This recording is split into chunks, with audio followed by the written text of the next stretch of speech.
En JavaScript, on parlait de promises, ou alors les promesses. Promise, c'est l'expression anglaise du thème. Et lorsqu'on va parler de promesses, ça va tout simplement essayer de représenter une valeur qui peut être disponible, que ce soit maintenant, dans le futur, voire jamais. On a pris le cas, par exemple, de la promesse de la vie réelle. Lorsque quelqu'un vous fait une promesse, alors ce n'est pas à l'instant.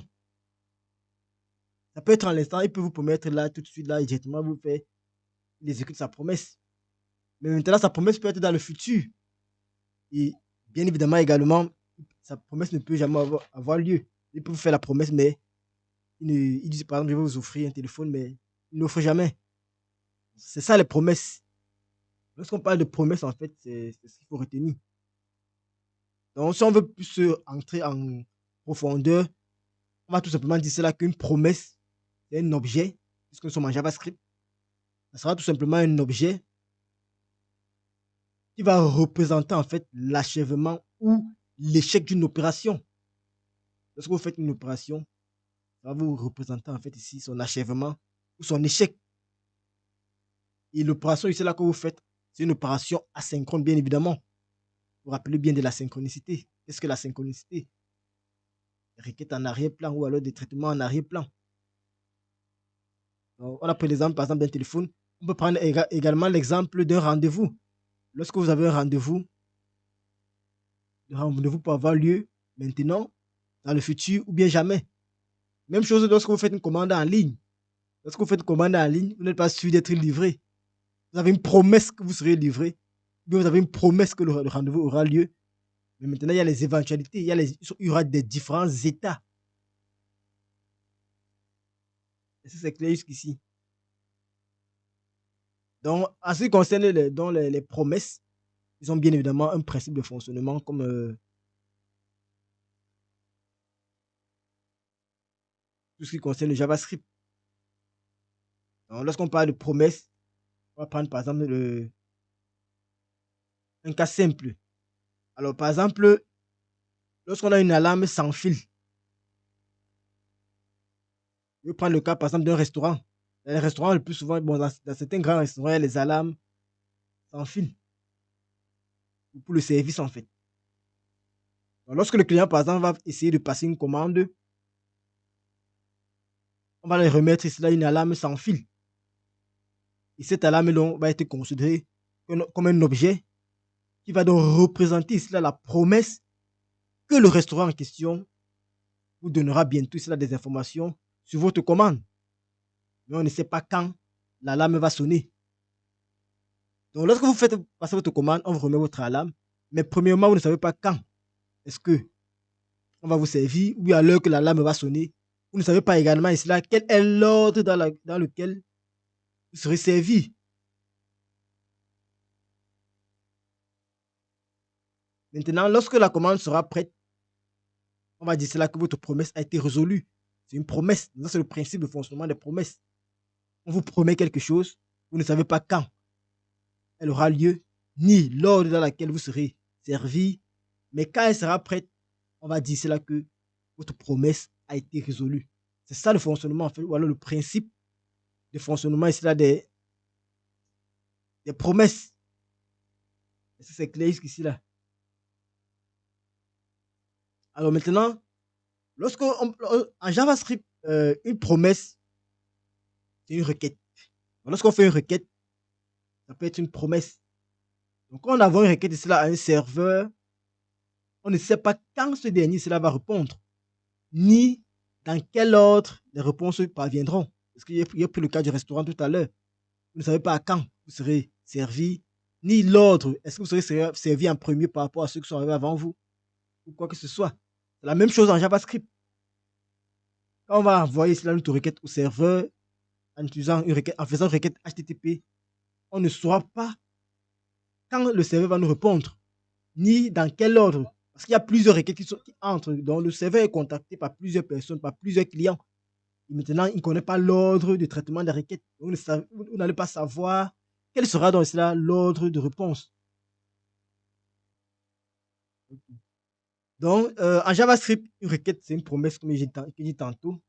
Et lorsqu'on parle de cela de requête comme étant une promesse, ça veut dire tout simplement quoi?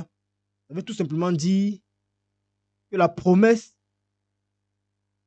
sera tôt ou tard résolue ou pas.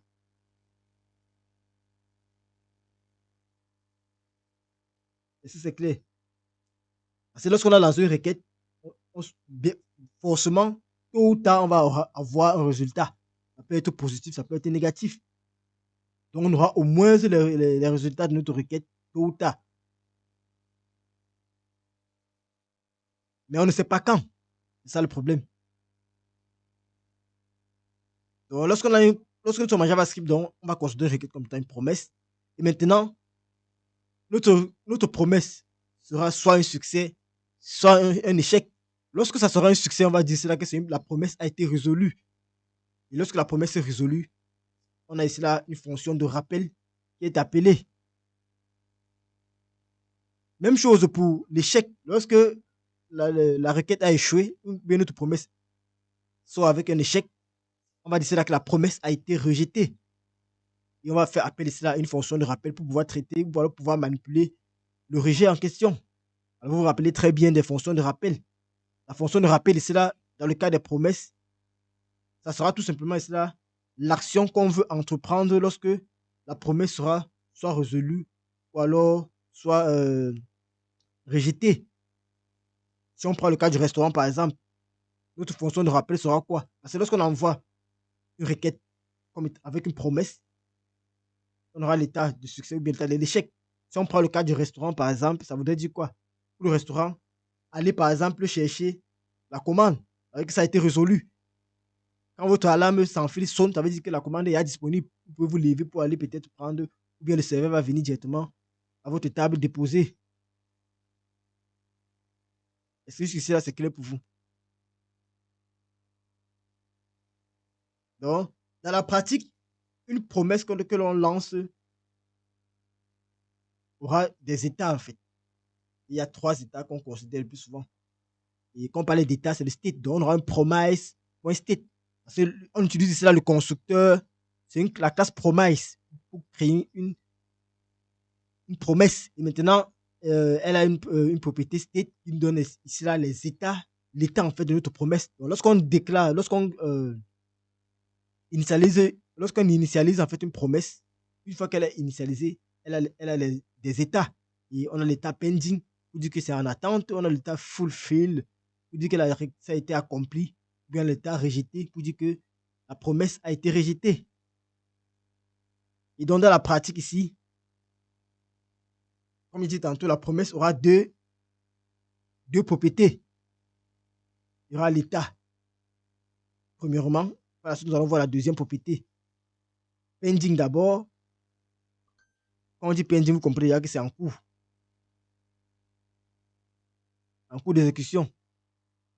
Et quand c'est en cours d'exécution, ça veut dire qu'on n'a pas encore reçu de résultat.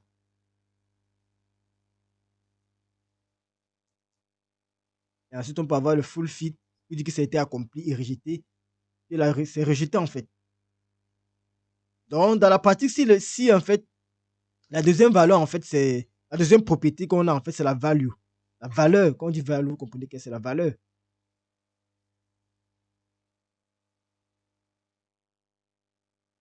Dans le cas, par exemple, où la promesse, la valeur de la promesse est full fit,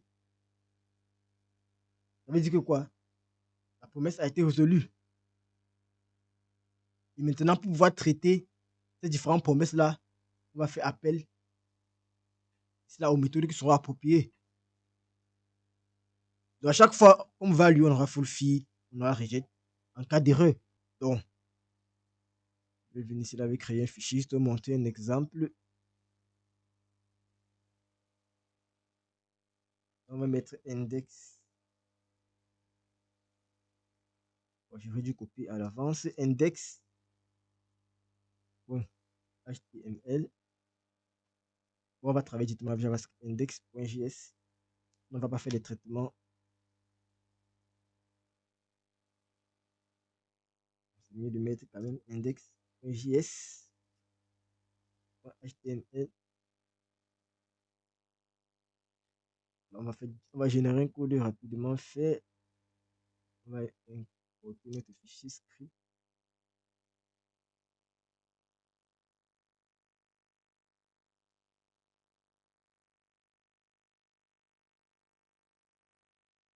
Promesse en JavaScript.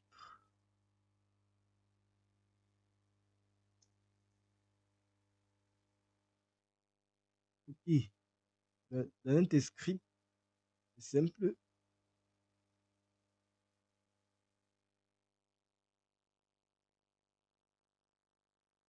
On va juste inspecter à chaque fois. Voir ce qui se passe. Donc, en JavaScript, comme j'ai dit tantôt, la syntaxe du constructeur, c'est simple. Lorsqu'on veut déclarer une promesse, qu'est-ce qu'on fait? Par exemple, je vais mettre ma promesse dans une variable. On va faire tout simplement let. On utilise le constructeur promise. Il dit qu'on est en train de créer une promesse. Désolé. Promise égale. Puisque c'est une classe, on va faire new. Là, c'est le nom de la variable. Il n'y a pas de majuscule. New. On utilise le constructeur de notre promesse. Vous pouvez la voir la signature. Vous dites c'est là qui va prendre en paramètre une fonction callback, ainsi de suite. En fait, on appelle ça un exécuteur. Le constructeur ici là prend en paramètre un exécuteur. L'exécuteur qui prend en paramètre, en fait, c'est une fonction callback, une fonction de rappel. Donc, on peut directement créer notre fonction à l'intérieur. On peut utiliser une fonction fléchée. Tout dépend de nous. Et on fait directement une fonction anonyme. Non. Je vais prendre la fonction. Le plus souvent, vous allez voir, ça sera soit resolve et reject. On met tout parce que la même chose. Resolve et le reject vont nous permettre ici là de travailler en fait en fonction de que la requête, la promesse a été rejetée ou bien elle a été résolue. Donc, on peut toujours en paramètre les deux propriétés qui seront resolve. Les deux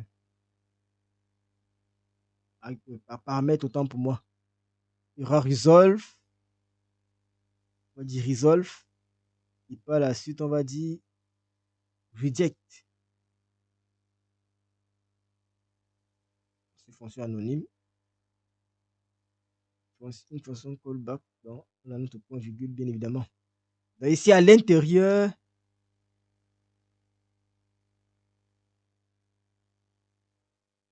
on aura notre exécuteur.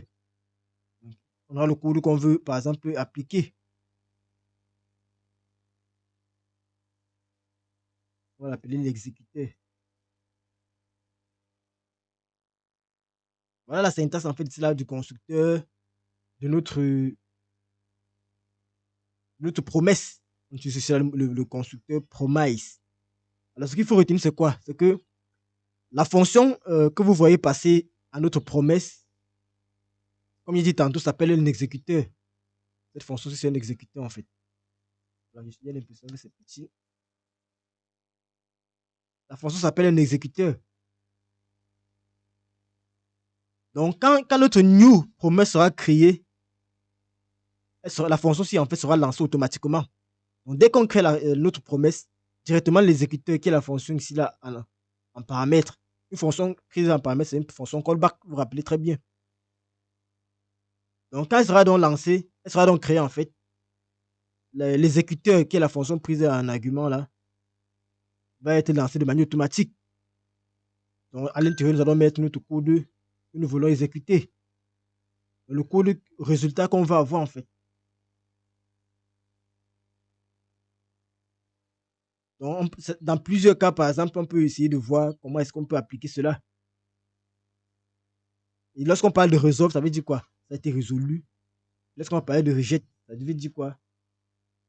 Ça a été rejeté ou bien ce qu'on a lancé peut-être a rompu en fait. Et ce ne sont pas des simples noms de variables, hein. Ce sont des fonctions en fait. Donc, vous voyez que on a callback. Ça sera encore une fonction callback. Celui-ci également une fonction callback qui pourront prendre bien évidemment des paramètres. Donc, resolve et reject, ça c'est un peu comme si on a déclaré des fonctions Ils sont un peu comme des fonctions déjà déclarées en fait. Regardez, quand je survole, vous pouvez voir très bien, c'est là quoi. On me dit resolve is declared, but its value is never read. Donc, on a accès juste à cela, mais ça prend des paramètres en fait. On vous montre là très bien sa syntaxe. Donc, lorsqu'on va faire ça, on aura créé ici là notre promesse. Et l'exécuteur va obtenir ici là un résultat. Et si on a un résultat, on peut faire quelque chose. Si on n'a pas un résultat, on va pouvoir faire autre chose. Donc, quand notre résolveur ici là donc va obtenir des résultats, qu'est-ce qui va se passer? On va devoir appeler les deux fonctions aussi. Parce que lorsqu'on lance notre requête, elle est exécutée, les deux fonctions vont être appelées. Maintenant, quand ça sera resolve, par exemple, resolve, comme j'ai dit dans l'explication, dans le slide tout à l'heure, ça sera si la tâche s'est terminée avec succès. Avec le résultat value, vous vous rappelez très bien, on a vu la propriété value. Avec la propriété value, on pourra avoir le résultat. Vous dites, maintenant au niveau de rejet, en fait, ce sont des fonctions en fait, comme j'ai dit tantôt. Donc, au niveau, par exemple, je vais prendre l'exemple, au niveau de la fonction, par exemple, resolve, comme j'ai dit tantôt, on aura quoi? On aura un paramètre, une value, comme argument. Vous dit si la tâche est terminée avec succès, avec le résultat value. Maintenant, au niveau maintenant de la fonction reject, on aura bien évidemment également un autre paramètre. Lorsqu'on parle de reject, ça veut dire qu'il y a eu, forcément, il y a eu une erreur. Notre promesse n'a pas été résolue. Donc, dans le cas de rejet, on aura un paramètre, par exemple, une erreur qu'on va pouvoir manipuler. Donc, là, dans ce cas, si une erreur est survenue, par exemple, lors de l'exécution du code de l'exécuteur,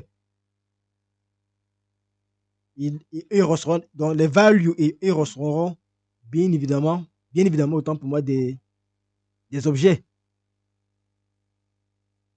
Donc, si je vais résumer donc, tout ce qui est dit ici, c'est simple. Donc, on aura notre exécuteur là, qui va s'exécuter automatiquement. Donc, on a une fonction là, comme ça, qui est définie. Donc, elle va s'exécuter automatiquement lorsqu'on aura instancié notre promesse. Est-ce que c'est clair? Donc, elle s'exécute automatiquement et tente de faire le travail que nous avons défini à l'intérieur. Et maintenant, lorsque ça va être fait, qu'est-ce qui va se passer? Lorsque ça s'exécute de manière automatique, elle va faire appel donc à resolve et reject. Donc, l'exécuteur va faire appel à resolve et reject s'il a réussi ou non. Donc, resolve s'il a réussi et reject si ça n'a pas réussi. Ou bien s'il y a eu une erreur, bien évidemment. Bien évidemment, puisque c'est une promesse, donc, ça retourne également une promesse, raison pour laquelle on le met dans une variable. Alors, la promesse qui est dans ici là, retournée ici là, par notre constructeur promise, a plusieurs propriétés, comme j'ai expliqué tout à l'heure. Il y a la propriété state, qui est l'état. Il y a la propriété result, comme nous avons vu précédemment. Avec state, qui est l'état, qu'est-ce qu'on va pouvoir faire? Alors, ce qu'il faut retenir, c'est quoi? C'est que, comme j'ai expliqué tout à l'heure, lorsqu'on a initialisé notre déclaré comme ça veut dire qu'à l'état actuel de notre promise, c'est quoi? Si vous vous rappelez, l'état initial, en fait, sera à pending, en attente. Sera en attente. Et elle va pouvoir se changer soit en full field, comme on a précisé tout à l'heure. Je ne sais pas si j'ai besoin d'écrire encore pour que vous puissiez voir. Donc, voilà les différents états. On aura premièrement pending. Vous dit que c'est en attente. Donc, initialement, lorsqu'on initialise notre promise, on a pending. Après pending, ça va passer tour à tour, soit à full fill, Fulfill, c'était pour dire quoi? Vous dites exactement que la requête a été tenue en fait. Après fulfill, nous avons vu encore quoi?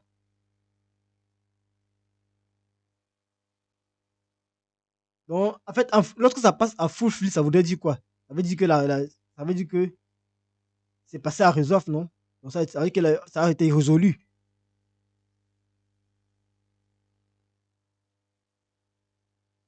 Et ça peut passer également à reject ou reject en fait, quand ça a été rompu. Si reject, bien évidemment, a été appelé en fait. Et maintenant, au niveau de la propriété, donc ça c'était la propriété state, ou encore pour dire l'état. C'est souvent mis state ou bien état. Vous puissiez vous rappeler. On a également la propriété interne value, comme j'ai expliqué tout à l'heure. Alors maintenant, qu'est-ce qui se passe? Oh, pas value autant pour moi, désolé. On a la propriété resolve plutôt. On peut avoir la propriété resolve. Alors lorsqu'on a la propriété resolve sera initialement à quoi? À non défini. Donc à undefined. Initialement, vous allez toujours prendre ceci à undefined, undefined.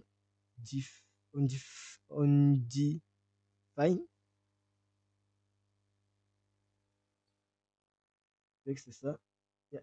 Undefined, NED, oui. Undefined. Donc la result sera soit undefined. Dans quel cas c'est à undefined? Initialement, en fait. Initialement, le résultat, on n'a pas encore le résultat au départ. Le résultat est non défini. Et elle va se changer en value, aux différentes values que nous avons vues précédemment. Et quand elle se change quand, par exemple, le resolve de value sera appelé dans un resolve. Donc, elle va se changer quand on aura, par exemple, un resolve. Vous vous rappelez très bien de resolve. Resolve ici, en fait. Puisque c'était une fonction. Elle va s'appeler comme resolve de value. Sera appelé. Et ça, on se comprend. Donc lorsqu'on aura le result au départ qui sera undefined, elle va se changer par exemple. On aura le result qui sera undefined, elle va se changer par exemple. Elle va se changer en quoi? En value. En une valeur temps. Premièrement, quand le resolve de value est appelé, le resolve de value, ça veut dire que ça a été tenu dans le cas où on parle d'une promesse qui est tenue. Ou elle sera également appelée, je fais 2 points, en error, en reject de error. En fait, elle s'appelle selon les cas en fait.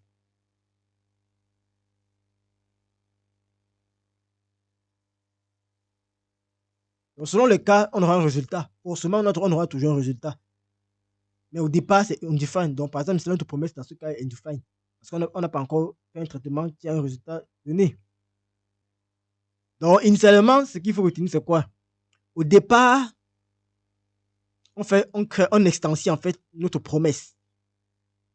Et notre promesse prend en paramètre quoi? Un exécuteur. C'est ça, on appelle ça la fonction si en fait qu'elle prend en paramètre, c'est un exécuteur. On appelle encore ça en anglais exécuteur. Et par défaut, lorsqu'on a extensé comme ça, elle est appending. Donc, initialement, notre promesse ici là est appending. Dans l'état, si on veut regarder l'état, donc considérons que c'est notre promesse que nous venons de déclarer. Donc, à ce niveau-ci, en fait, notre promesse est appending. Au niveau de l'état du state, le state ici est appending. On a dit qu'il y a deux propriétés. Il y a la propriété state, il y a la propriété result qui sont associées à notre promesse. Donc, comme on a instancé ça, promesse, la variable promesse ici est un objet et elle a deux propriétés liées qui sont ici là, state et result. State pour dire l'état et result pour dire le résultat. Et donc, initialement, lorsqu'on a ici là extensé notre nouvel objet, le state et l'état, ici là, sont à respectivement pending et undefined. Donc le state est à pending, pour dire en attente, et le result est ici à quoi? À undefined, parce qu'on n'a encore aucun résultat. Notre promesse vient d'être initialisée en fait. Est-ce que c'est clair? Et donc, une fois que c'est fait, elle va donc passer. Je ne sais pas si vous pouvez faire ça sous forme de chemin pour que vous puissiez voir. Est-ce que vous voulez voir ça sous forme de chemin? Donc, en fait, je ne suis pas très fort en dessin. Bon, on va essayer quelque chose. Vous voyez les différences, comment ça change en fait. C'est vrai que ça va perdre du temps, mais bon, on va faire. Donc, au départ, nous sommes là. Après, nous serons là. On peut avoir ça comme ça. On peut simuler comment ça se passe. On va prendre, je ne sais pas s'il y a les flèches. On va prendre ici, là. Oh là là. Je voulais plutôt inverser ça. Ah, ça ne donne pas comme je veux.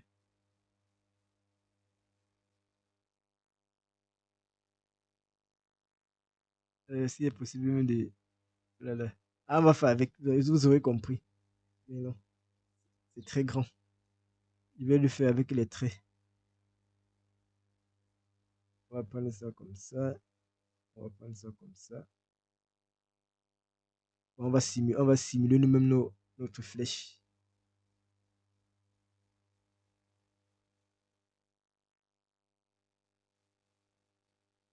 On va simuler nous-mêmes nos flèches. Donc, on va utiliser les textes. Donc, comme il dit, c'est quoi? C'est qu'au départ, ici, là, qu'est-ce qu'on a?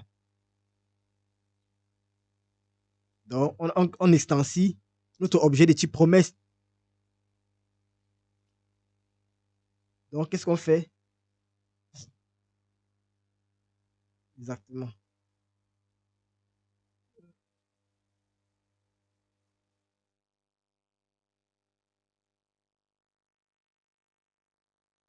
Donc là, on a ici là notre new promise. C'est bien ça. C'est un objet en fait. On ne peut pas déplacer. Qu'est-ce que je peux faire là? Je vais mettre ici là. On aura ça notre new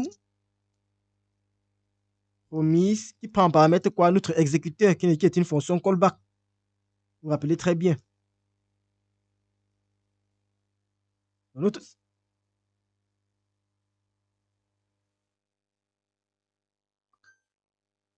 Oui.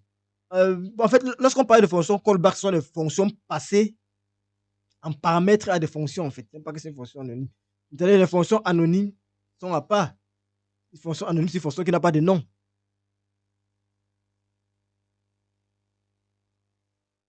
Passer un argument à une fonction en fait. À une autre fonction. Donc, on a une fonction qui prend en argument une autre fonction. C'est ça qu'on appelle les fonctions callback. Donc, la callback, là, c'est une fonction qui est passée. Lorsque vous voyez qu'une fonction est passée en argument à une autre fonction, cette fonction-là qui est passée en argument est appelée fonction callback. Est-ce que vous vous rappelez bien de la différence entre les arguments et les paramètres? Vous dites,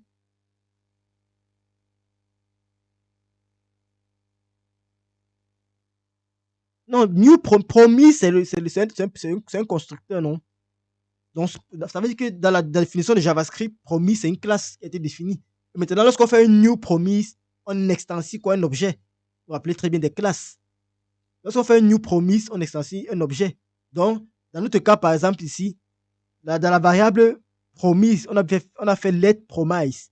Promise sera donc quoi? Un objet. Et lorsqu'on a un objet, on a des propriétés. On a dit quoi? Si je fais par exemple promise, point, normalement, ça devrait me donner les différentes valeurs, propriétés que je peux utiliser dessus. On pourrait faire un promise.then, .catch, .finally, .reject, .resolve.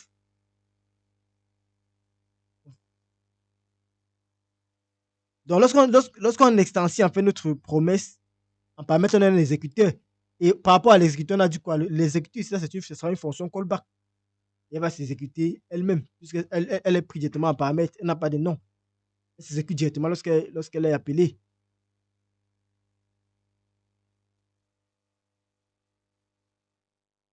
Donc, lorsqu'on aura cela instancié, notre promesse, lorsqu'on le fait, qu'est-ce qui se passe? Dès qu'on a instancié une promesse, directement, on a d'abord son état.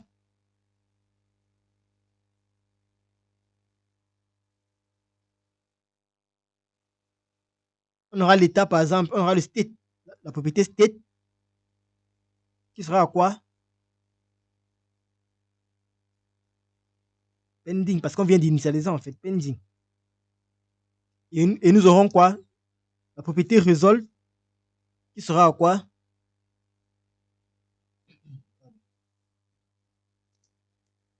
Exactement, undefined, pour dire qu'on n'a pas encore de résultat. La promesse vient d'être instanciée. Il n'y a pas encore de résultat. Et donc, qu'est-ce que j'ai dit? Elle va passer tour à tour selon certaines valeurs. Suivant les cas, en fait. Suivant les cas, puisqu'on a déjà notre promesse, on aura deux cas possibles. Parce qu'on a dit que notre exécuteur, la fonction qui était construite comme l'exécuteur prenant un paramètre quoi? Elle avait deux paramètres. Un paramètre resolve et un paramètre reject.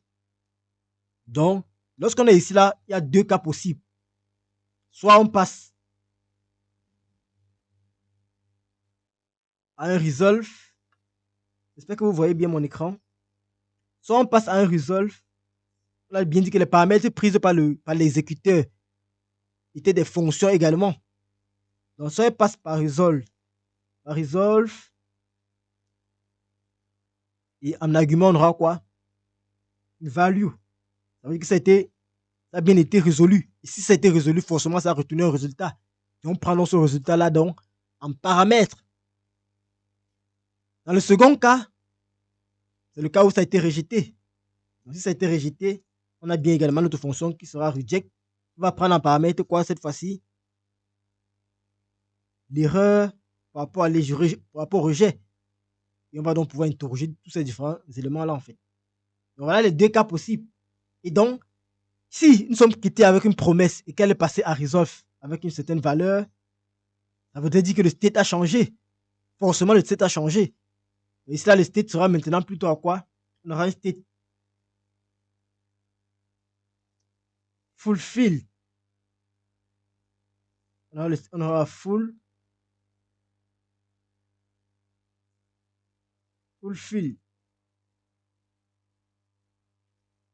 Le state sera donc à fulfill.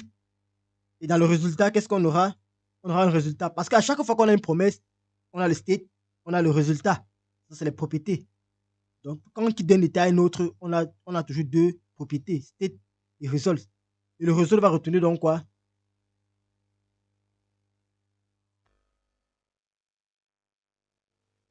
Au niveau du result, qu'est-ce qu'on aura? On aura la valeur, exactement, on aura la valeur retournée qui a été retenue par le resolve, la fonction resolve. On peut peut-être faire le traitement en fait.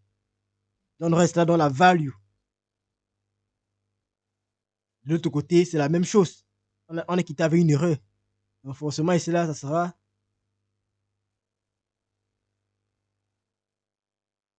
forcément en rouge. On est là dans le cas d'une erreur. Donc, au niveau du state, qu'est-ce qu'on aura?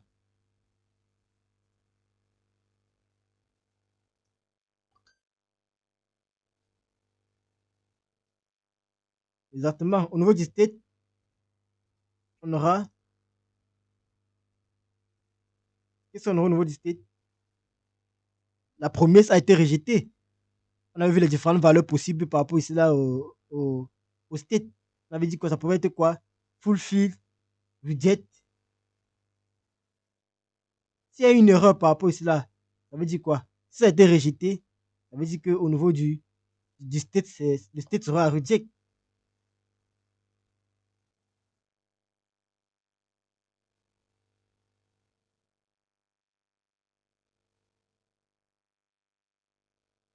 Et maintenant, au niveau du result, qu'est-ce qu'on aura?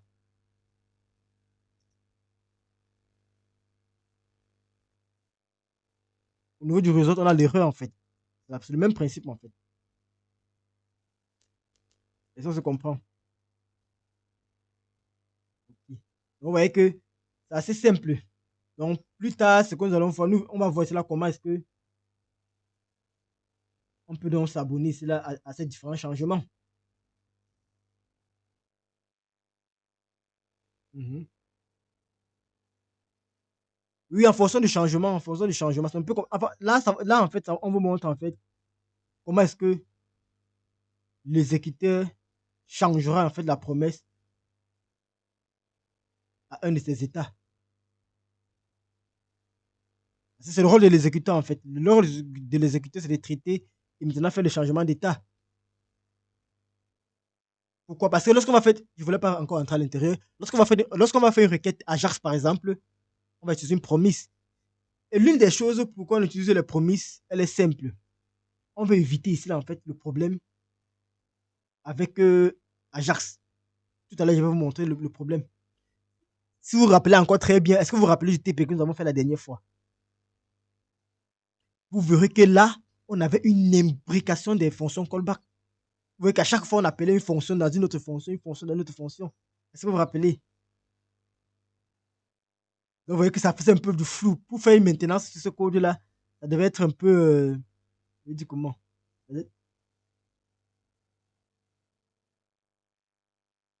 Non, pas que ce n'est pas le meilleur procédé, c'était une méthode, mais maintenant, les promesses sont venues après, en fait. Donc, le plus souvent, c'est les promesses que vous allez utiliser. Si vous regardez très bien ici, sur le code de la dernière fois, qu'est-ce qu'on avait? Lorsqu'on faisait notre. Regardez, la première chose qu'on avait, c'était quoi? Au niveau du add event listener, qu'est-ce qu'on avait? On avait une fonction callback là. Est-ce que c'est clair? Alors maintenant, au niveau de cette fonction callback, on avait encore une autre fonction callback. On avait make request qui, elle encore, chargeait une fonction callback ici. Vous voyez qu'on a une succession de fonctions callback qui s'appelle. On a une succession de fonctions en fait.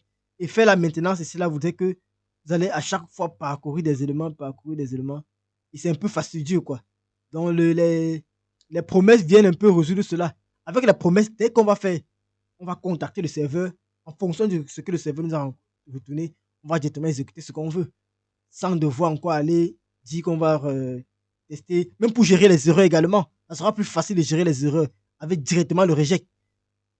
Vous voyez que nous qu'est-ce qu'on faisait? On était obligé de capturer les erreurs, les faire remonter dans la fonction principale avant de pouvoir les gérer. Or, avec la promesse, on va directement pouvoir capturer l'erreur directement où la promesse a été déclarée.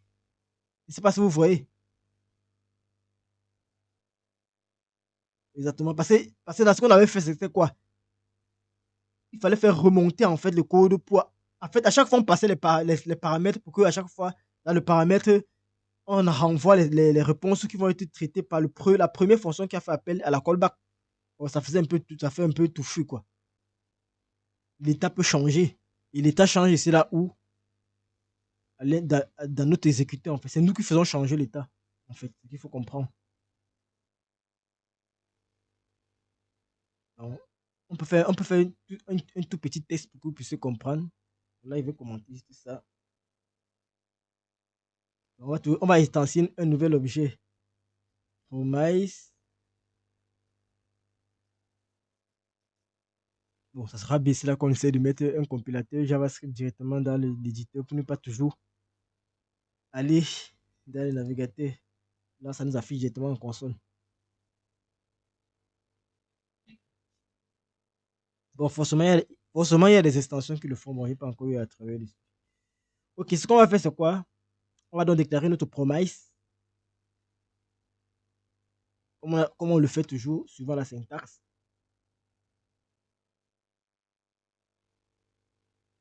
Et on va donc exécuter à l'intérieur de l'exécuteur, au niveau du code. Qu'est-ce qu'on va faire?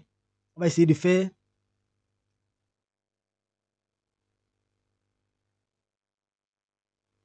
On va essayer de produire quelque chose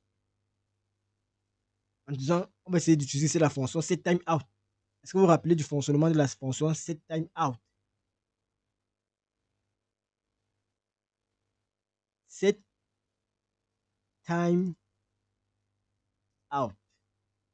On va utiliser la fonction setTimeout. On va construire une promesse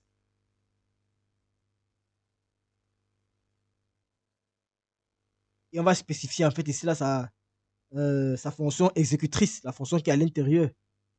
On va spécifier une fonction exécutrice. Et à l'intérieur de cette fonction exécutrice, on va juste faire un code qui va se produire, quoi. Donc, qui va prendre du temps pour se produire. Donc, pour le faire, on utilise quoi? Set time out. La fonction set time out est une fonction JavaScript qui permet tout simplement de faire quoi? D'exécuter une fonction prise en argument après un certain temps. Vous devez bien vous rappeler. Donc, on va juste programmer en fait l'exécution d'une fonction après un certain temps. La fonction setTimeOut a deux paramètres en fait. Le premier paramètre, c'est la fonction qu'on va exécuter, qu'on appelle function. Le deuxième paramètre, c'est quoi? C'est le délai. Après quel délai on veut exécuter la fonction en question. C'est ce que nous allons faire. Donc, avec cette, vous dites, la fonction setTimeOut, c'est une fonction JavaScript qui vous permet en fait de programmer l'exécution d'une fonction après un certain temps ou alors après un certain délai. Ça veut dire quoi? J'ai par exemple une fonction qui permet d'afficher un message à l'écran. Mais je veux que cette fonction-là s'affiche 5 secondes après que la page est chargée. Qu'est-ce que je fais? Je vais aussi l'utiliser setTimeOut. J'écris ma fonction peut-être bonjour. Et maintenant, dans le setTimeOut, il vais tout simplement appeler ma fonction bonjour. Et j'ai dit que tu vas t'exécuter après peut-être 5 secondes. Son paramètre, c'est en millisecondes. Donc, je multiplie par 1000 pour que ce soit en secondes. Donc, je vais dire quoi? Affiche-moi le message de la fonction. Donc, ça veut dire que vous avez déclaré au préalable une fonction qui s'appelle bonjour.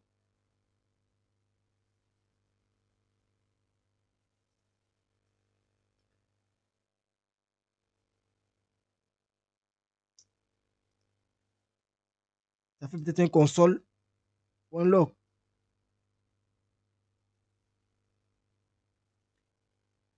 Console.log de bonjour. Si je fais là.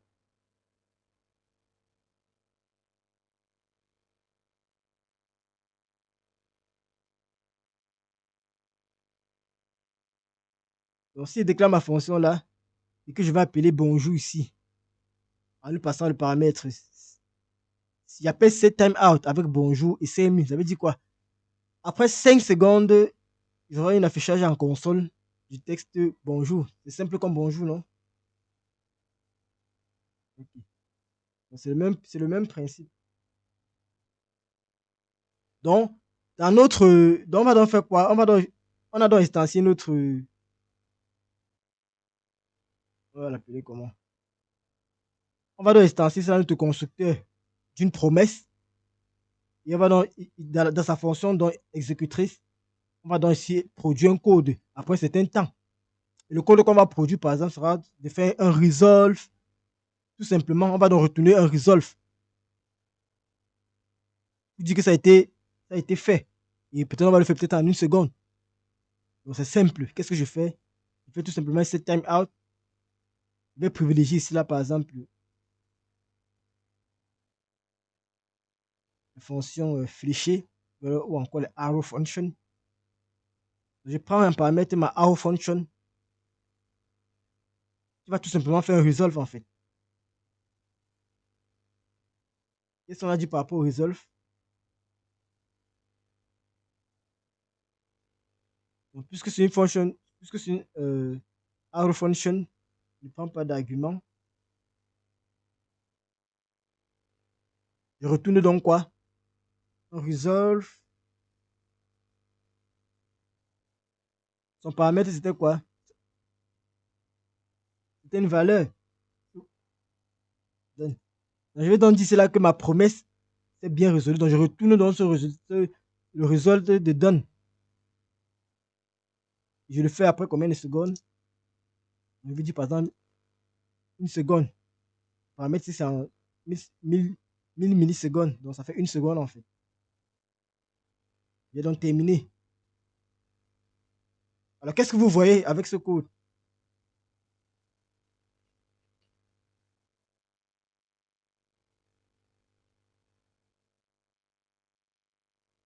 Alors, il y a deux choses que vous pouvez voir ici, en fait. On va d'abord exécuter pour voir ce que ça donne. Alors, allons voir ce que ça donne lorsqu'on exécute. Alors, si on inspecte, on actualise, on inspecte.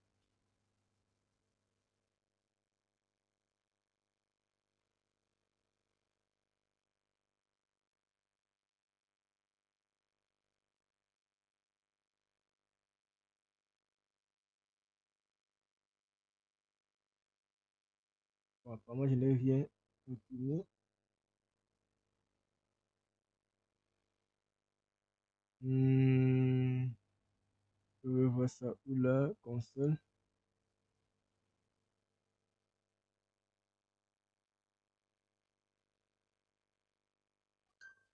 Bon, ce qu'il faut retenir ici, c'est quoi? Bon, je n'ai pas affiché de message. Non, ça marche. Je n'ai pas affiché de message. Je n'ai rien affiché en fait. Je n'ai rien affiché. Si affiche quelque chose avant que ça va fonctionner, j'ai juste retenu quelque chose. Vous pouvez, on peut faire console, log, promise. Là, maintenant, on aura quelque chose.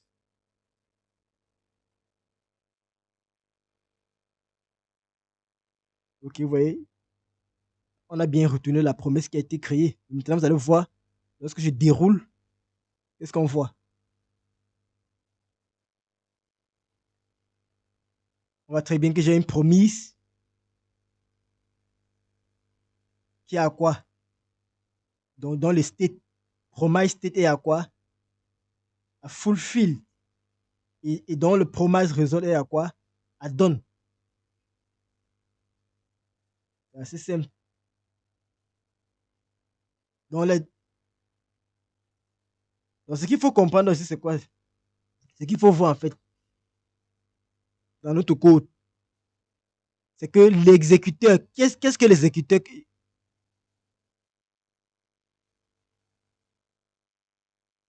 on a dit cela que l'exécuteur, c'était le paramètre pris par notre constructeur de la promesse.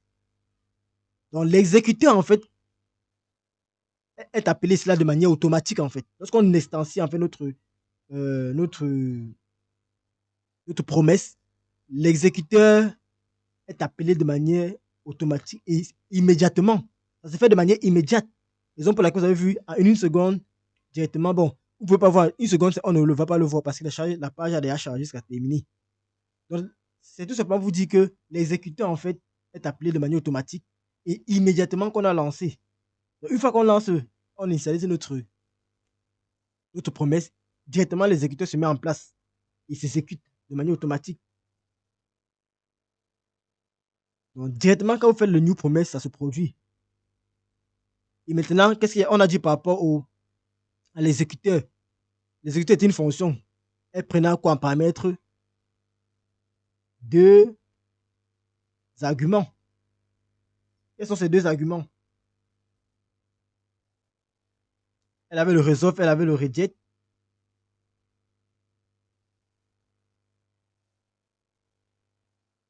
Bon, on va aller pas à pas. On est encore sur l'exécuteur. On a dit que la fonction exécuteur prenait deux arguments, le resolve et le reject. Alors les deux fonctions, exactement. Exactement. En fait, ce que je vais vous dire, c'est que, bon, c'est même pas cela que je vais en venir déjà. Ce qu'il faut retenir d'abord, c'est que le resolve et reject, en fait, sont des fonctions prédéfinies par le moteur JavaScript, en fait. Raison pour laquelle tout à l'heure on avait dit que ça prenait des arguments. Donc, ils ont été définis, en fait. On les passe juste parce qu'on sait que, bon, on va travailler avec eux, avec elle, en fait. Donc, pour moi. Donc, ce sont déjà des fonctions qui sont définies et prennent des paramètres, en fait. Ils ont des paramètres.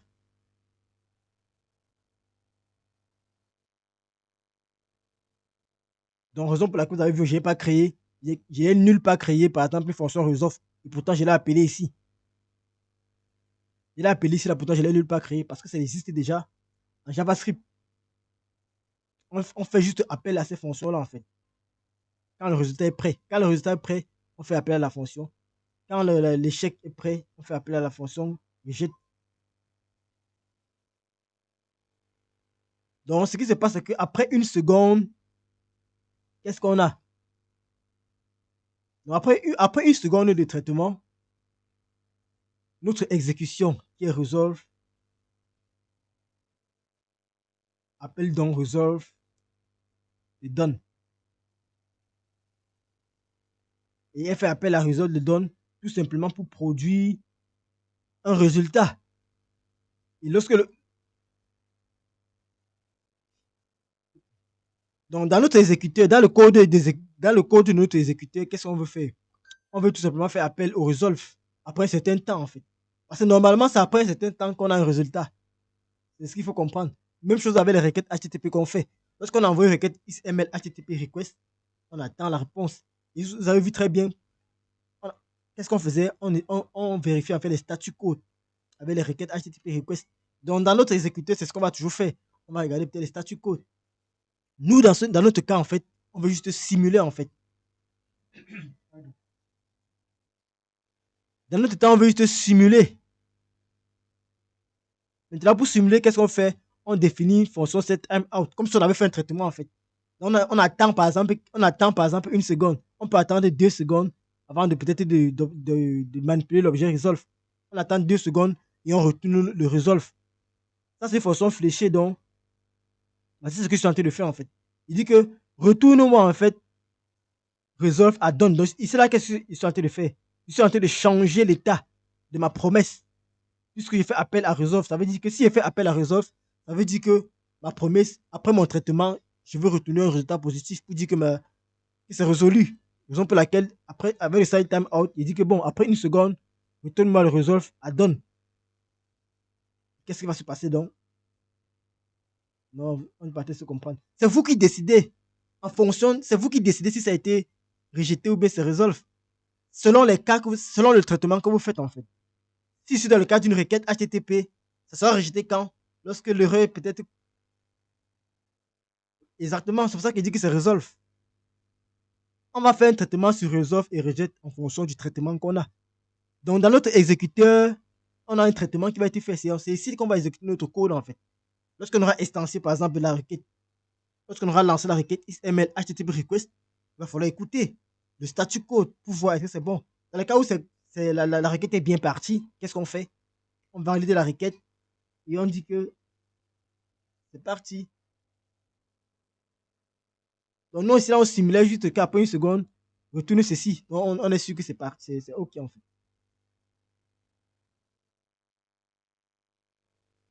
Donc, donc, après une seconde, qu'est-ce qui va se passer? Après une seconde de traitement. Raison pour laquelle je dis après une seconde de traitement, on a un traitement qui se fait ici.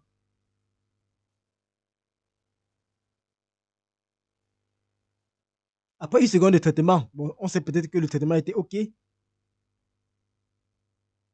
Notre exécuteur donc renvoie quoi? Le resolve donne pour produire un résultat. Et le résultat qu'il produit, c'est là. Puisque c'est un resolve, ça veut dire quoi? Ça veut dire que l'état de notre promesse va donc changer.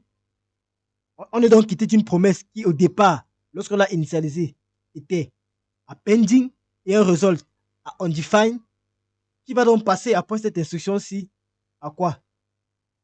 À un state à fulfill et un result qui sera quoi? Qui aura la valeur value qui est ici là, qui est done. Rappelez-vous très bien de la syntaxe.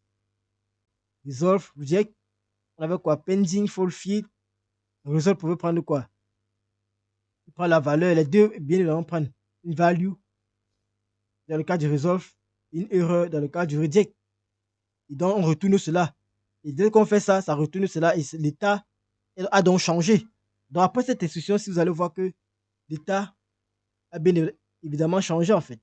Est-ce que c'est clair pour vous?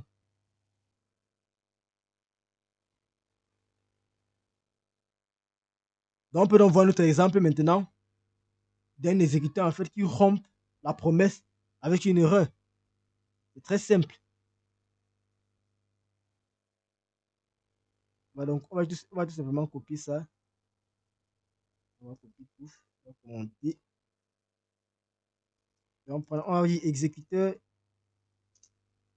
qui rompt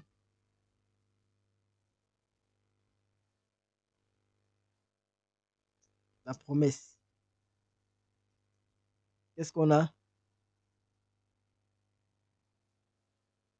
Au lieu de résolve maintenant, qu'est-ce qu'on va faire? Vous avez compris. Donc, on va donc signaler après une seconde que la tâche est terminée avec une erreur. Notre objectif ici là maintenant, c'est de faire quoi? Signaler après une seconde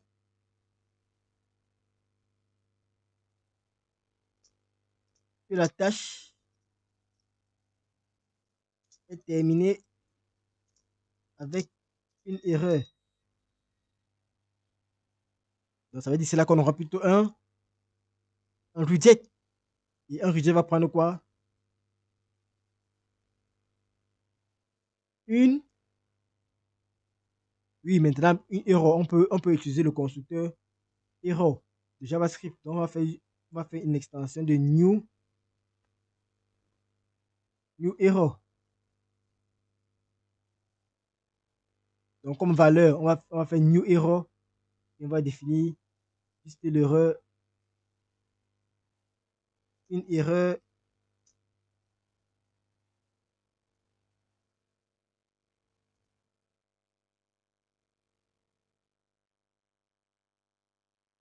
Oui, mais maintenant, en fonction, puisque on lève les erreurs, donc forcément, nous, par exemple, dans notre cas, forcément, ce seront des textes qu'on va produire. C'est une fonction, en fait. C'est vous qui décidez comment vous faites. Forcément, c'est une valeur que ça va. Le new error va retourner l'erreur de ceci, donc ça sera toujours une chaîne, en fait.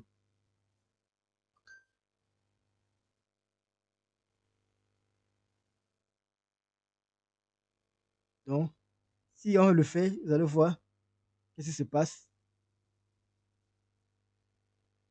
Celui-ci n'aime pas quand j'actualise avec le inspecté.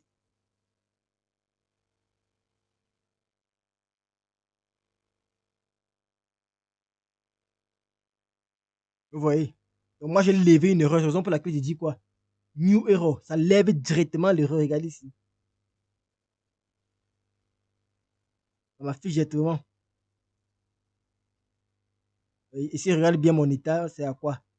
La promesse était à reject et la promesse résultat égale à quoi? L'erreur a été produite à la on vous dit. Parce que c'est parce que j'ai levé une erreur. Je pourrais mettre bien une chaîne, mais vous voyez, quand je lève une erreur, ça m'affiche directement dans la console. Pouvoir déboguer peut-être par la suite. Est-ce que c'est clair pour vous jusqu'ici?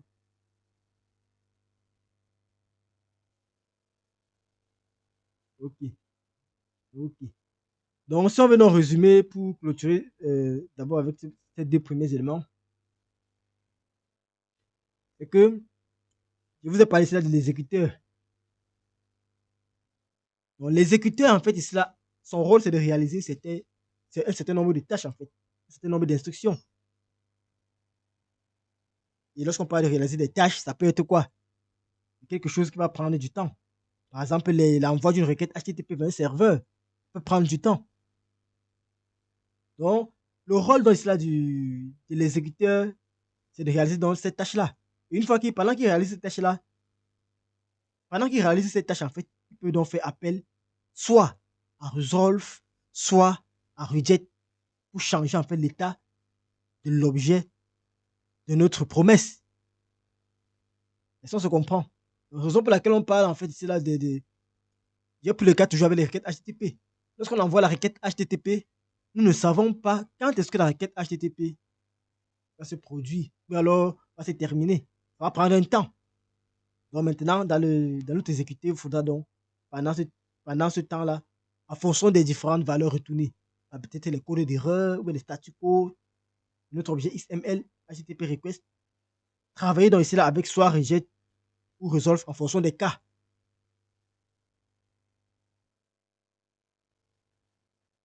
Est-ce que c'est clair pour vous? Et ce qu'il faut donc retenir, c'est que on aura toujours une seule erreur et un seul résultat en fait.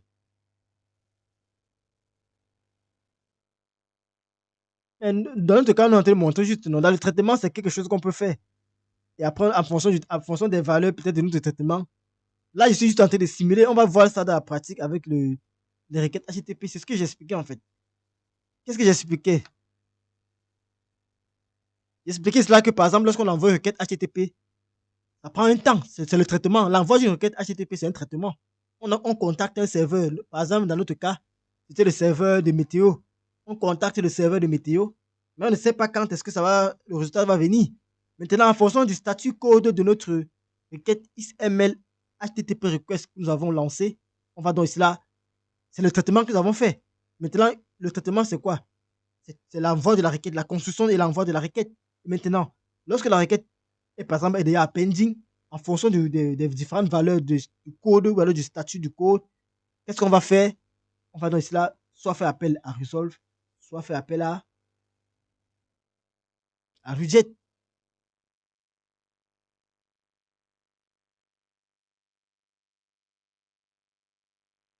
Et l'une des choses qu'il faut retenir, c'est que, comme j'ai dit tantôt, c'est que on ne peut avoir quoi? Dans notre traitement, on ne peut avoir, dans l'exécuteur, en fait, on ne peut avoir qu'un seul reject et un seul resolve. Là, c'est clair. On ne peut pas avoir les deux au même moment.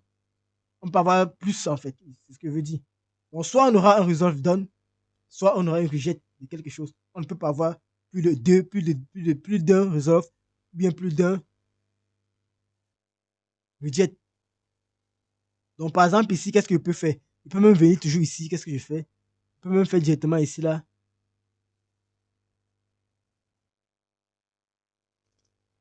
Je fais mon.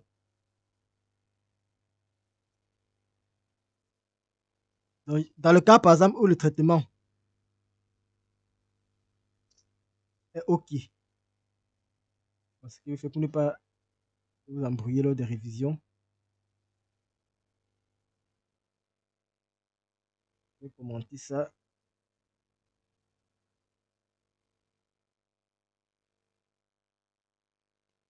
Je fais reject, je fais un reject et resolve. Donc, qu'est-ce qu'on a dit? Quand le traitement est OK, qu'est-ce qu'on fait? On fait un resolve et done. Alors, ce qu'il faut comprendre que le resolve de done, ici, là, on a dit que resolve, c'est une fonction. Donc, vous pouvez également un traitement à l'intérieur, en fait. Vous prenez juste le paramètre là et vous faites le traitement. Parce qu'on a bien dit que resolve et done sont des fonctions. Et nous, dans le cas, par exemple, des requêtes HTTP, donc tout ce que nous allons faire, par exemple, qu'est-ce qu'on faisait? On affichait les éléments dans notre page, on affichait les erreurs. Tout ça va se faire, en fait, soit dans la fonction resolve pour les affichages, soit dans la fonction reject pour les erreurs, en fait.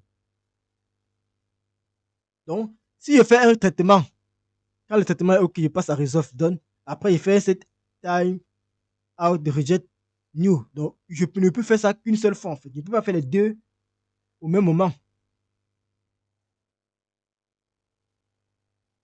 Donc, si je fais ça, par exemple, après, je fais ça. Après, bon, on va faire ça. Après, je fais traitement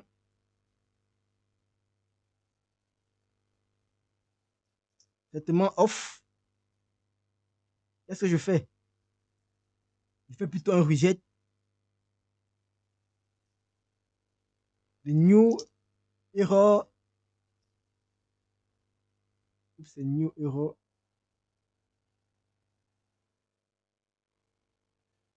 Juste mettre les erreurs 1. Mets mon point virgule, enregistre.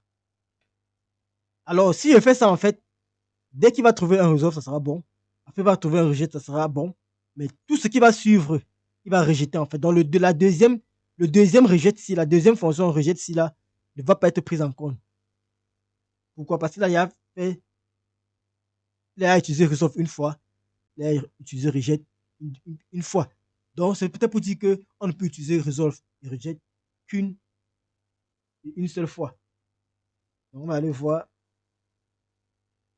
on inspecte, qu'est-ce qui se passe?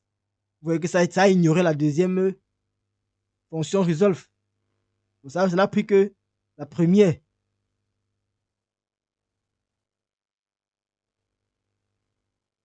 Et ça se comprend.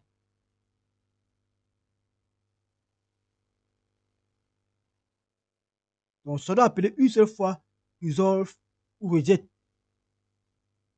Et si on fait n'importe quel changement d'état après, il ne prend pas en compte en fait. Il les ignore tout simplement. Bon, vous pouvez me poser la question à savoir pourquoi ça se fait comme ça. C'est simple. En fait, l'idée derrière, c'est quoi? C'est que la tâche en fait qui est exécutée par un exécuteur ne peut avoir qu'un seul résultat ou une erreur. On ne peut pas avoir fait quelque chose, on peut pas faire quelque chose et on a deux résultats. Soit c'est réussi, soit c'est n'a pas réussi. Et ça se comprend. C'est très simple pourquoi on ne tient compte que d'un seul. Parce que soit c'est OK, soit c'est off. On peut pas dans le traitement de l'exécuteur avoir en même temps le resolve, en même temps le reject. Il prend uniquement le premier, il ignore tout le reste en fait.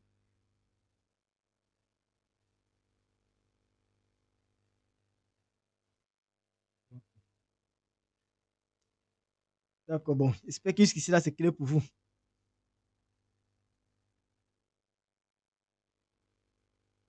Donc, qu'est-ce qu'on retient donc? Lorsqu'on veut rompre avec un objet, on utilise quoi? Le reject. Lorsqu'on veut donc faire un traitement qui a été réussi, on utilise quoi?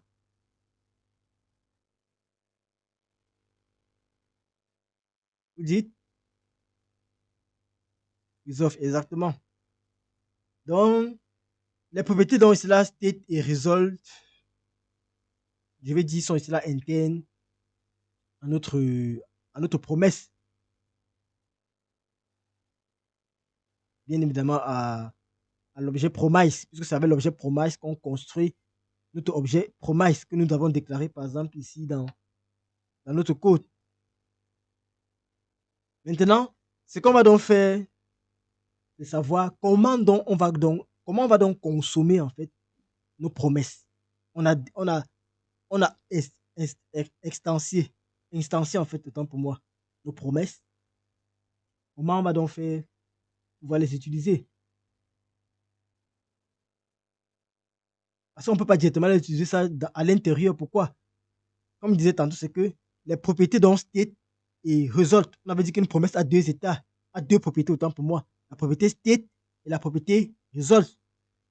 C'est un objet des propriétés. Et les propriétés là sont internes à l'objet en fait. Ce qui veut dire quoi? On ne peut pas directement accéder à celle-ci. On ne peut pas manipuler directement la propriété state, la propriété result. Raison pour laquelle vous avez vu que lorsque j'ai fait promise point, ça ne me donne pas en fait la propriété state et la propriété result. Parce que ce sont des propriétés qui sont internes. Ce qu'on va donc faire, c'est qu'on va passer par un autre mécanisme en fait.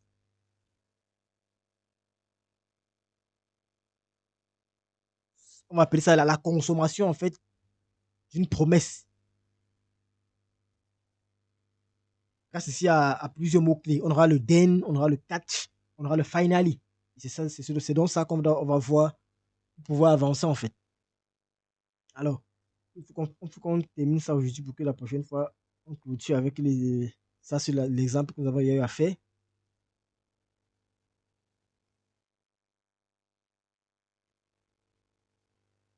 Bon, ici, là, nous avons déclaré notre objet promesse,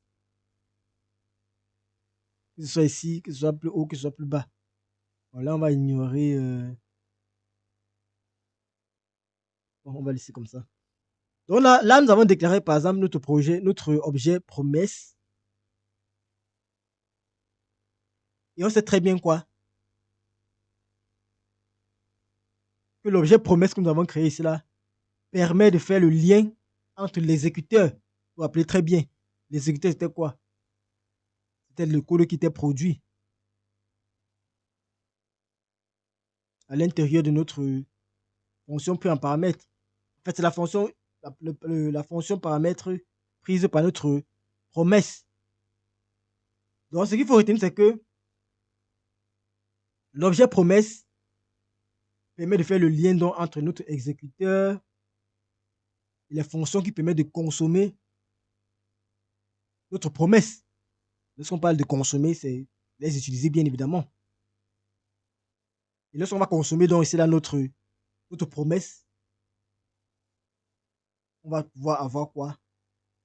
On va pouvoir recevoir en fait soit le résultat dans le cas où on avait un resolve, soit l'erreur dans le cas où on avait un reject.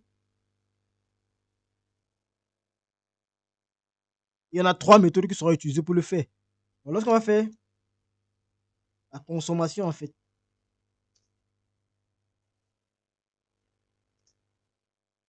d'une promesse, on aura 3 méthodes qui vont être utilisées. On aura la méthode DEN, on aura point DEN qui va être utilisé. On aura également catch,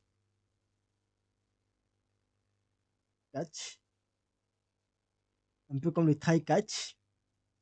Et on aura également quoi?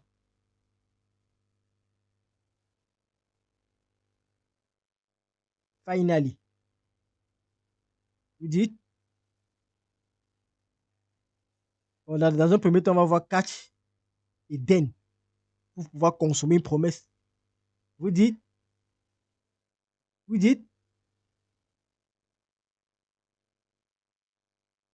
non, on ne parle pas de try catch. Ici, là, nous sommes dans les méthodes qui permettent de consommer une promesse. Il y a la méthode de den, il y a la méthode de catch. C'est lié aux promesses. Ce n'est pas le try catch que vous connaissez pour la capture des erreurs. C'est pour la consommation, en fait,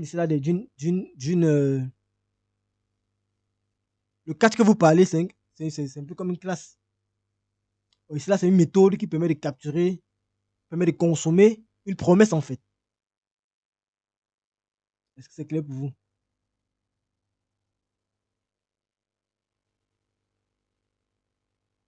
Okay. Donc, la syntaxe, elle est simple.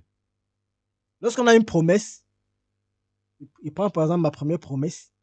Lorsqu'on a une promesse, par exemple, qu'est-ce qu'on va faire? On va juste chaîner pour la consommer. On va juste faire, par exemple, c'était promesse.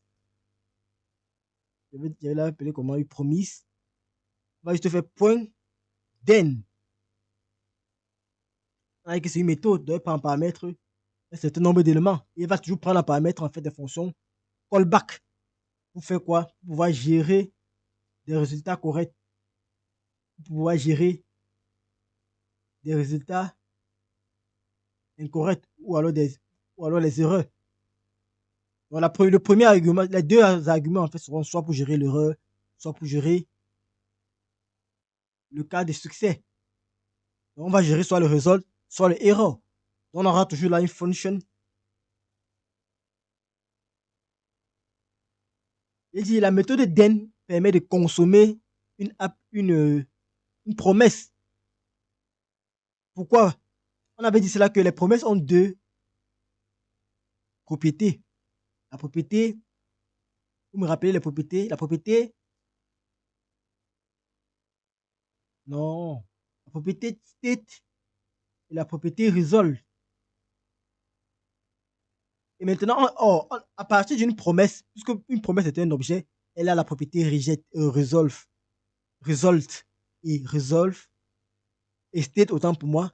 La promesse a la propriété state et result.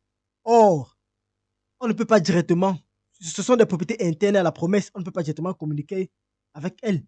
Donc, du coup, pour pouvoir consommer nos promesses, on va donc passer par les méthodes comme then et comme catch. La première, c'est then. Avec then, donc, on va pouvoir accéder à notre promesse et faire le traitement sur le résultat retourné ou bien sur ou alors sur l'erreur qui a été retournée. Retournée par qui? Par notre exécuteur. Donc là, voici par exemple une requête Là, c'est une promesse que nous avons créée. On peut donc la consommer pour pouvoir essayer là donc travailler en fonction de l'erreur qui a été fournie, bien du résultat qui a été retourné. Raison pour laquelle on va donc faire appel à DEN, à la méthode DEN, qui va prendre là, par exemple, deux arguments qui seront des fonctions callback, bien évidemment. Les callbacks seront des callbacks. Et la première prend quoi en argument? Le resolve.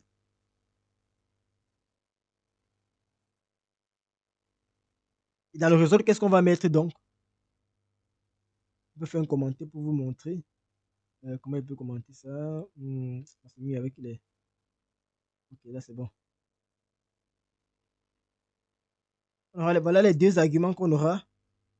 On aura le premier argument qui sera un callback pour gérer le resolve. Resolve veut dire qu'on a eu un resolve. Et directement, on aura le deuxième qui va gérer quoi? Les erreurs pour dire qu'on a eu quoi? Un reject. Donc, dans le premier cas, qu'est-ce qu'on gère? On gère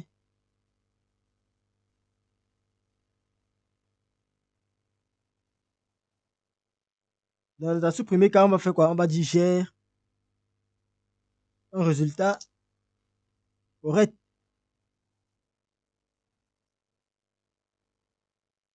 Le deuxième cas, qu'est-ce qu'on va dire? Gère une erreur.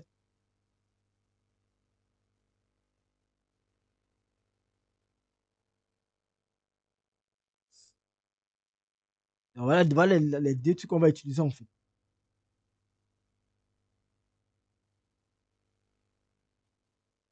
Donc, le plus important et crucial ici, en fait, c'est le DEN, comme j'ai dit. C'est toujours lui qu'on va utiliser pour pouvoir faire les chaînages de notre API lorsqu'on va consommer les API. Le premier argument, comme j'ai dit tantôt, c'est quoi? C'est une fonction. Et elle va se lancer si et seulement si. Dans quelles conditions elle se lance? Si la promesse a été tenue. Donc, si notre promesse a été tenue et a reçu, si notre promesse a été tenue, donc on va donc utiliser le premier argument en fait. Parce qu'elle va se lancer si et seulement si, comme il dit tantôt, la fonction qui. Elle va se lancer si et seulement si la fonction, si notre promesse en fait est tenue. Donc, on a un résultat. Et elle va donc recevoir ici là un résultat. Elle prend le résultat en question en argument. Donc, quand la promesse est tenue, le résultat donc qui a été retourné là, en fait, cette fonction-là va la récupérer dans sa variable, dans son paramètre ou son argument ici, resolve. On va bien voir ça en pratique, ne vous inquiétez pas. Et le deuxième argument d'une autre den, c'est quoi? La fonction qui se lance si la promesse a fait comment? A rompu. Donc, dans le cas reject. Et elle reçoit bien évidemment l'erreur qui a causé en fait la rupture. Est-ce que c'est clair pour vous? Ok. On peut voir ça de manière simple avec un petit exemple. Qu'est-ce qu'on va faire? Ok, bon. C'est mieux. On va copier ça. On va commenter.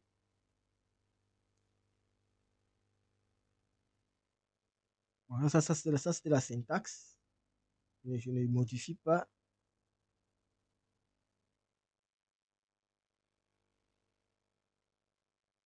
Là, ça va me poser le problème avec la syntaxe. Ah oui. Ah, j'ai utilisé celui-ci à l'intérieur. Bon, ce qu'il avait fait, c'est quoi? Bon, vous avez compris au moins.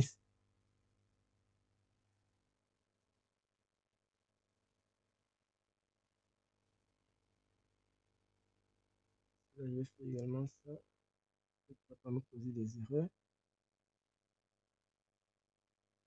Ok. Oh là là, qu'est-ce qui se passe avec celui-ci?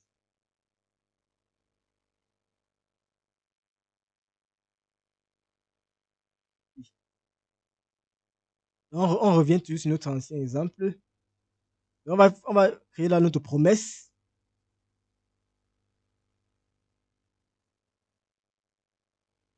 Comme tout à l'heure, j'ai pris la mauvaise. Bon, on va utiliser le set out.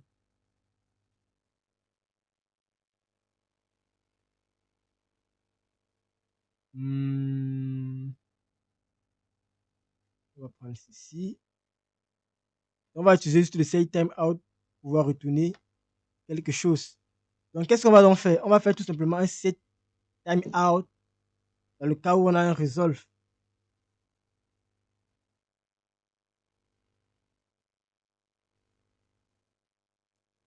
Et qu'est-ce qu'on va dire? On va juste retourner au niveau de la value. Au niveau de la valeur, on va juste dire done. On va dire qu'il va le faire après une seconde. Donc, là, notre promesse que nous avons créée en fait. Notre objectif donc, c'est de consommer cette promesse-ci. Puisqu'on ne peut pas faire appel directement aux propriétés state et resolve, c'est elle pour pour pouvoir récupérer les résultats. On va donc passer cela par la méthode DEN. Et qu'est-ce qui va se passer donc? Resolve va donc permettre de. Puisqu'on a fait un resolve ici, là, ça voudrait dire quoi? Que le resolve va donc lancer la première fonction de notre DEN. Puisque lorsqu'on fait le DEN, la première, c'est quoi? C'est quand il y a un resolve. Si c'était plutôt une erreur, on devait lancer plutôt l'erreur. Donc, qu'est-ce qu'on fait? On va tout simplement faire promesse, promise, point DEN. Et qu'est-ce qu'on fait? On prend en paramètre nos fonctions. Nous, on va toujours privilégier ici les fonctions callback. On va dire quoi? Dans le cas où il y a un result, puisque le premier argument c'est un result, dans le cas où on a un résultat, affiche-nous le résultat en question.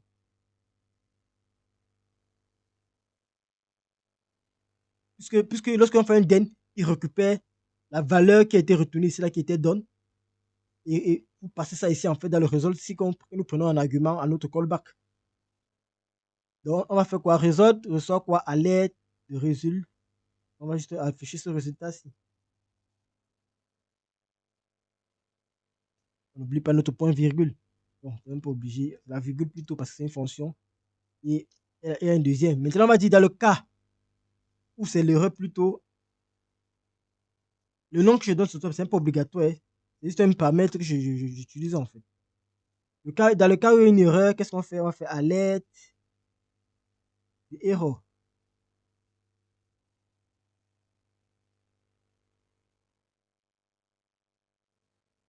Est-ce que c'est clair pour vous?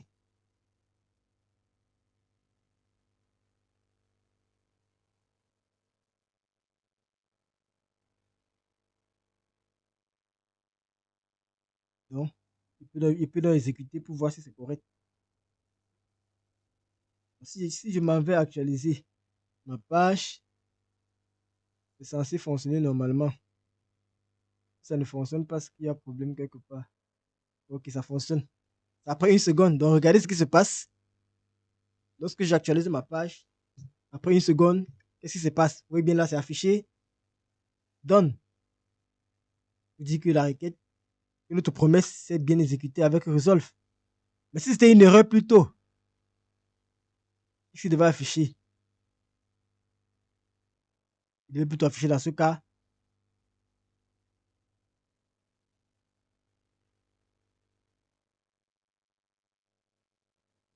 Exactement. Donc, ce qu'on constate, c'est quoi? C'est que c'est la première fonction qui s'exécute. Parce qu'on a sorti ici avec quoi? Avec un resolve. Si c'était un resolve, ça devait être cette fonction qui devait s'exécuter. Vous voyez une seule fonction ne s'est exécutée en fait. Ce qu'il faut regarder. Donc, dans le cas, par exemple, d'un rejet, qu'est-ce qui va se passer? Si on prend le cas d'un rejet,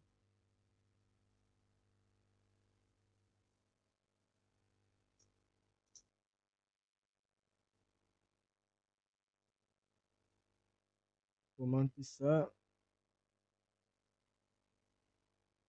On fait un. Euh,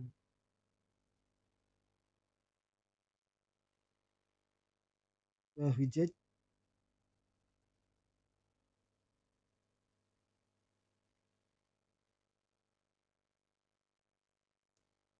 new error.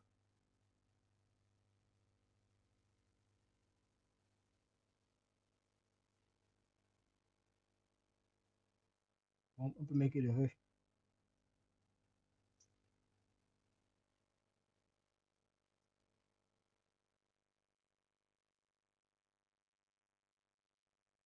Vous allez voir maintenant que dans le cas de reject, qu'est-ce qui va se passer? C'est plutôt cette deuxième fonction-ci qui sera appelée. Si je m'en vais dans ici, actualiser, qu'est-ce qui se passe? On me dit là que erreur, une erreur s'est produite. Vous voyez que ça va nous être d'une grande utilité. Ça va nous empêcher cela, nous éviter de faire d'avoir des callbacks qui sont à chaque fois liés les uns les autres.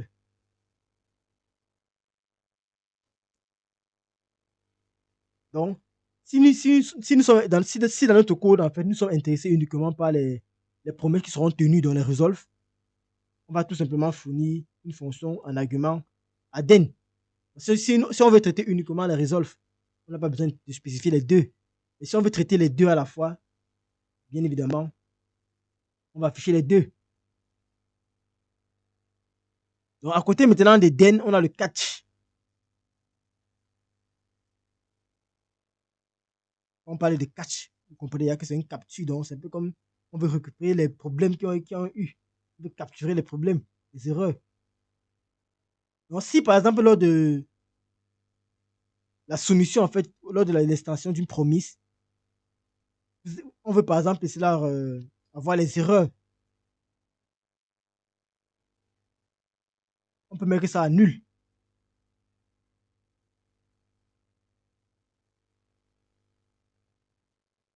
Donc, comment ça se passe? Donc là, par exemple, j'ai ma promesse. Je veux vérifier les erreurs.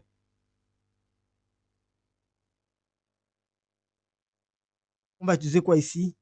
Au lieu d'utiliser, en plus de den, si on veut capturer les erreurs, qu'est-ce qu'on fait? On fait promise, point, catch. Alors, catch prend quoi en paramètre? C'est bien évidemment, c'est une fonction callback. Le premier argument va nous permettre de faire quoi? De définir si on veut s'intéresser. En fait, elle va nous permettre en fait, de définir si on ne veut pas s'intéresser en fait par les erreurs ou pas. Je ne sais pas si ça me fait comprendre.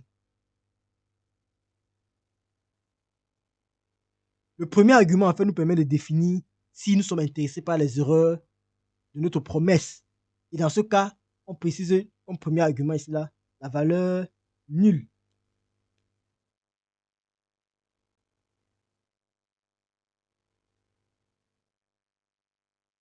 Donc il y a deux manières d'utiliser la fonction catch, soit en passant nul comme premier argument pour dire que nous sommes intéressés par les erreurs, uniquement par les erreurs qui vont nous générer la promesse. Et également, on passe maintenant à la fonction qui va permettre de gérer l'erreur. C'est nous qui définissons la fonction en fait. Donc, fonction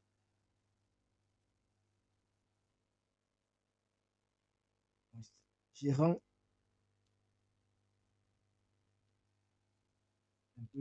gérant erreur.